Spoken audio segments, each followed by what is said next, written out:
Park, just in case I don't have this again, your development, the name of the firm, I know you're up here with them, but what is the development firm? Jacksonville Riverfront Revitalization. That's what I thought. Just making sure it's still the same. And we have So, an exciting day coming up on Sunday, but really I want to talk to you about afterwards. What's planned once this is cleared? What are you foreseeing coming in?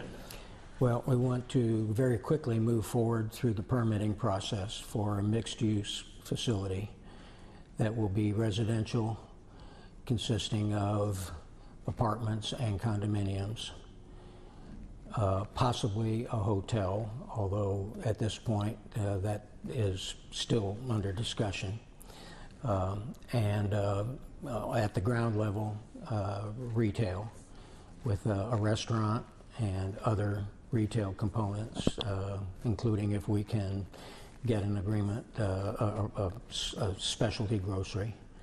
That may or may not come to pass depending on them, right. But we're going to make space for that anyway. And beyond that, you know, we basically will start marketing just as soon as our site plan is approved by the city, and particularly on the condominium side. Right. And within probably 30 days or so after the implosion, we will have our design finalized.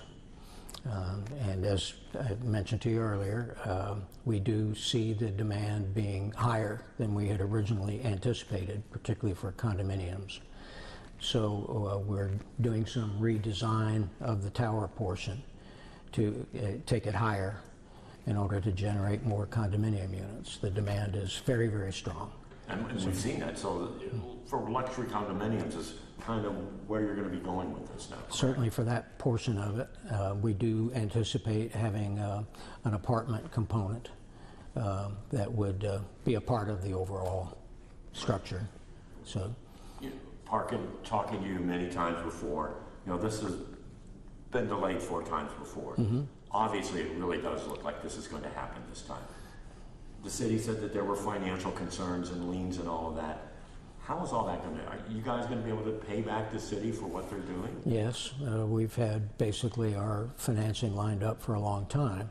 Quite frankly, one of the reasons that we've had some difficulty was the city imposed a demolition order on the property right after we closed on it. They attempted to. That was not received friendly by our lenders.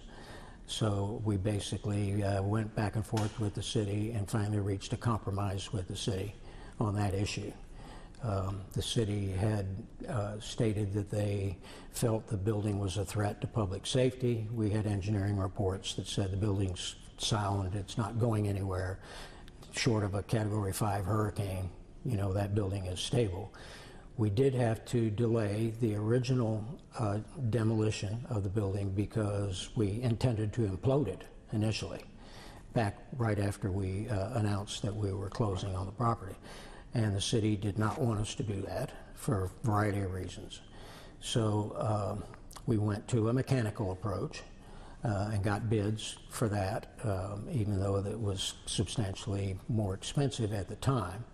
So we hired a company to do basically a mechanical with a high-reach excavator, like a big alligator jaw on the end, and they began the demolition after we got the permit, which took several weeks, a couple of months actually, to get that permit. So that was one reason for the delay. Once we started, the nature of the construction of the building was such that that actual biting off of chunks created some instability. And at a particular point, after they had done maybe 10% of the building, we stopped them because there was evidence of that continuation of it could cause a premature collapse of the building. So at that point, we took measures to make sure the building was secured. There were, you know, obviously a lot of pieces of dangling concrete and steel. We secured all of that to the city's satisfaction. And We closed off the street for a day while we did that, and once everything was checked out, we basically opened everything back up. At that point, we had to go back to the drawing board. We had an engineering study done that said the only safe way to get the building down was to implode it. So we had to go back and amend our demolition permit again. That took some more time. Had to extend the time for that. We hired a demolition company that, on the basis of their extreme record of safety and professionalism, they're the largest in the world at doing this, and basically got that plan approved. Unfortunately, that company also, because they're so good, they're also very busy, and they do 2 or 3 demolitions a week all over the world. So we had to find a time slot that would fit into their schedules. And as a result of that, we had to move the dates around a little more to fit in with their schedule. So we then encountered some liability issues that were not present during the mechanical approach. And our lenders basically required us to get additional liability insurance coverage for the implosion process, particularly because of its proximity to the Berkman Plaza 1, to the marina, to Maxwell House, to the jail. So in the process of that, under COVID, everything taking longer because of COVID, sort of the supply chain issue for underwriting of insurance took more time, and that process turned out to be very cumbersome. That was when the city said, look, we got to have that building down.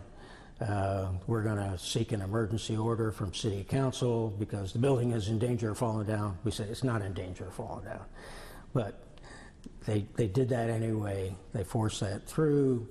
We presented evidence that that was not the case, and we reached a compromise at that point. So we recognized that everybody wants to see that building down. The city came in, and under our agreement with them, they assumed liability for the implosion itself, and that basically cleared the way for us to do it this Sunday. This is going to, I mean, there's going to be liens on that from the city, yeah, well, like 1.2 million. Right, and that's a normal process, and the city has agreed that they, as soon as the site is cleared, they will file a lien, and we'll have 90 days to resolve that lien. Is that going to be a problem? No. The other liens from former contractors, is that a problem? It is not. One of the liens was for the preparatory work for the implosion. That's been resolved. So that lien is gone. The other lien is from the company that was doing the high reach excavator, and that is an issue that will have to be resolved probably through arbitration at some point. So the good news though, so once this is cleared and you get permits filed and you're going to go for a new plan, when could we see something? Well, as quickly as we can get permits to do it. I mean, like when would you think that you would see a high-rise condo on that site? Well, just from what we know about the way these things work, we have to get approval from the DDRB, Downtown Review Board. We'll undertake that just as soon as our design is completed. We have to get approval from DIA under the overall development rights that they control for downtown. But what we're proposing to do fits with basically what DIA has said they want to see downtown for the last 15 years. So, which is more residential, more mixed use, more riverfront retail, restaurants, and so forth. And that's exactly what we propose to do. So we will do whatever they require for us to do in order to get that allocation of development rights. But at this point, we see anywhere from 300 to maybe as many as 500 residential units in a combination of mid-rise and high-rise scenarios. And then along with the other retail establishments and restaurants you were talking about. Now, there's still an open issue about a portion of the structure possibly being a hotel. So we basically haven't made that decision yet, but we will probably within a month. Those decisions will be made. I mean, would we talk, 5 years down the line, 6 years, or prior to that? I'm just kind of like. Well, normal construction time, keeping in mind what was normal 2 years ago is not normal today. Obviously, things are more expensive now. Materials have been interrupted through supply chain problems, but we would estimate around 2 years of construction time from Once the time you get all it is. the permitting and, Right. and everything in. So Maybe less. maybe less, right. So, right. And financially, you guys are okay. we are. We have a large number of investors from all over the country who want to participate with us, and lenders as well. So that is not going to be a problem. Anything I didn't ask you that you'd like to get across? Well, I would like to say that we're hoping that the city will continue to cooperate through the permitting process. We've had some issues, which hopefully we can be on the same page going forward. So. You don't think they're fighting you on this? Well, I mean, it became somewhat evident to us that the city had another agenda for that property, and but whether that is true or not really is moot. We basically are intent on going forward with what we want to do. We're not going to flip the property. We're not going to walk away from it. We've got too much invested already. So we've got roughly $2.5 million invested to date. And then the $1.5 million on top of that. And then $1.5 million, yeah. right. So, yeah. So, the project itself, how much it will cost, under our original design, we were looking at about 120 to 130 million. If we raise the tower higher, it'll probably be another 20 to 50 million on top of that.